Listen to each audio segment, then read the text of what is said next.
ഷിരൂരിൽ മണ്ണിടിച്ചിലിൽ മരിച്ച അർജുന്റെ സഹോദരി അഭിരാമി വിവാഹിതയായി. ചാത്തമംഗലം സ്വദേശി ആദർശാണ് വരൻ. ഇന്ന് രാവിലെ 10:30 കോഴിക്കോട് കണ്ണാടിക്കൽ ശ്രീ കുഞ്ഞിക്കുട്ടി സ്മാരക ഹാളിൽ വെച്ചാണ് വിവാഹം നടന്നത്.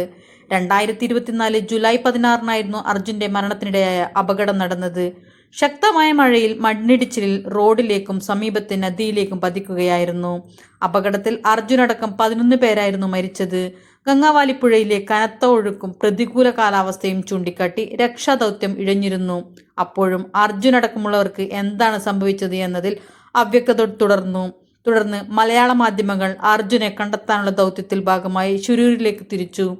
പ്രതികൂല കാലാവസ്ഥ വകവെക്കാതെ ഷിരൂരിലെ ദുരന്തഭൂമിയിൽ നിന്ന് മാധ്യമങ്ങൾ തത്സമയം വിവരങ്ങൾ പുറത്തെത്തിക്കാൻ തുടങ്ങിയതോടെയാണ് ഭരണകൂടത്തിന് തുടക്കത്തിലെ ആലസ്യം വിട്ട് ഉണരേണ്ടി വന്നത്. രക്ഷാദൗത്യം കാര്യക്ഷമമാക്കണമെങ്കിൽ കടുത്ത സമ്മർദ്ദമാണ് ഉയർന്നത്. ഇതിന് പിന്നാലെയാണ് സുദീർഘമായ രക്ഷാദൗത്യത്തിന് തുടക്കം കുറിക്കുന്നത്. 3 ഘട്ടങ്ങളിലായി 72 ദിവസത്തെ രക്ഷാദൗത്യമാണ് ഷിരൂരിൽ അരങ്ങേറിയത്. 3ാം ഘട്ടത്തിൽ ഡ്രഡ്ജർ എത്തിച്ച് നടത്തിയ തിരച്ചിലിലാണ് അർജുനെ കണ്ടെത്തിയത്.